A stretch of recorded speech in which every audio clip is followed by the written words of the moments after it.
Morning. It's Sunday, November 5th, and I have 3 words to describe today's talk. Tommy Tuberville schmuck. We knew that Tommy Tuberville was incompetent, but insulting the leader of the Marines is not proper. It's galling. Tommy Tuberville's arrogance in comparing his former job as a football coach to life and death decisions faced by General Eric Smith is truly, absolutely off the wall. And what is this country coming to? We have 2 big schmucks in our major government who have done nothing with their lives except coach. We got one wrestling coach, who I refuse to name again. Everybody knows who I'm talking about. And now it's a football coach who's doing terrible damage to this country by withholding the ability to promote those who deserve promotion within our armed forces.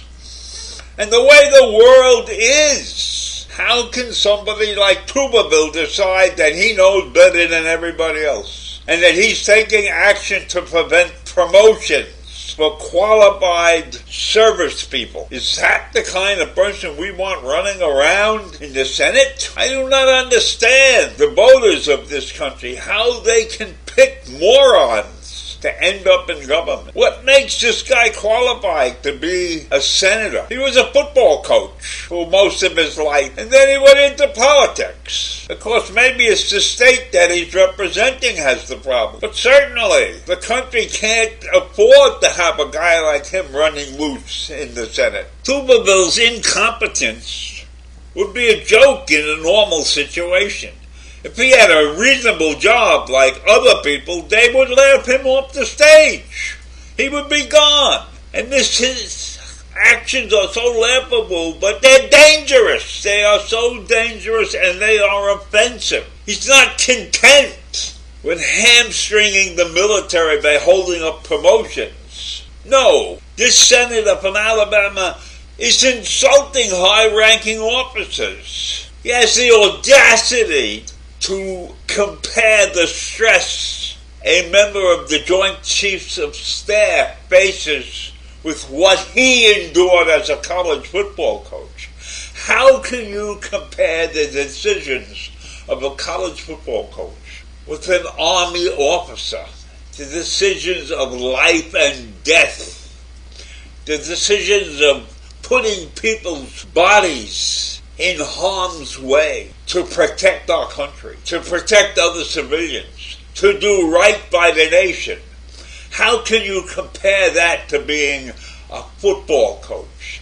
Yes, the game is important, and you want to win, and you want to do things to win, but that's no comparison when life and death is on the table. When you've got hundreds of people armed, prepared to go into war, and you're fighting an enemy that's equally armed, and this is a life and death situation. How can you compare that to your actions as a football coach?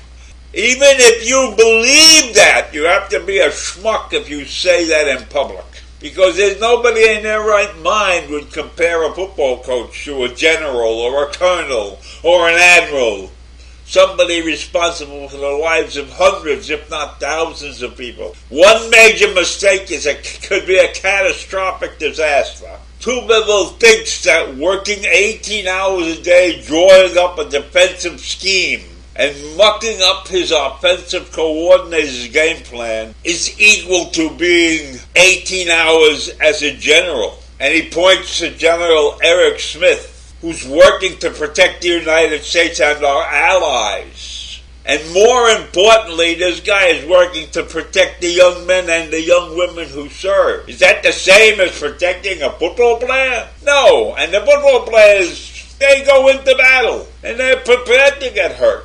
But their lives are not at risk. Tuberville is not what he pretends to be. He has claimed that he will give his entire salary away, but that's not the case. In fact, Tuberville has refused to participate in any debates.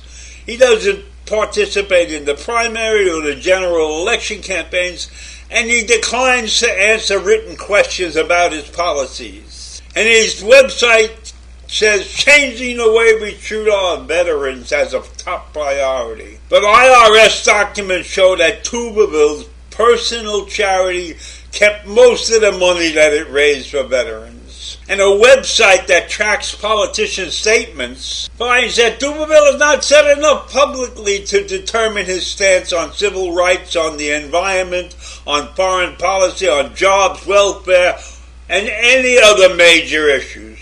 And during those rare instances when he has expressed his political opinions, they have been heinous.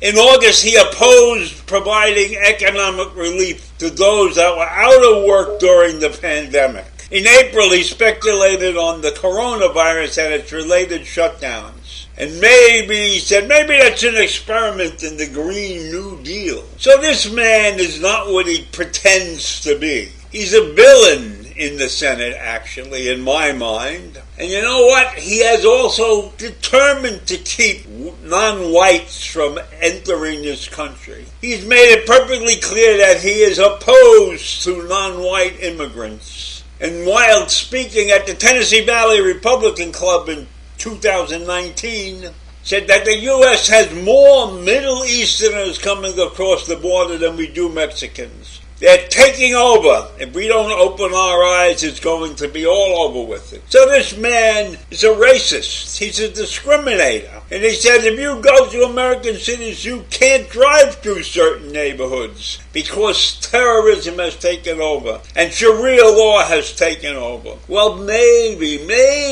that's why he's the senator from Alabama. And Tuberville said that we got a certain religion that's come into this country and they can pray 5 times a day in our schools without repercussions. But if we say the Lord's Prayer, you know we get suspended and our kids get sent home. I don't know where he's getting all this crap from, but it's clear that he's a racist. It's clear that he doesn't deserve to be in public office.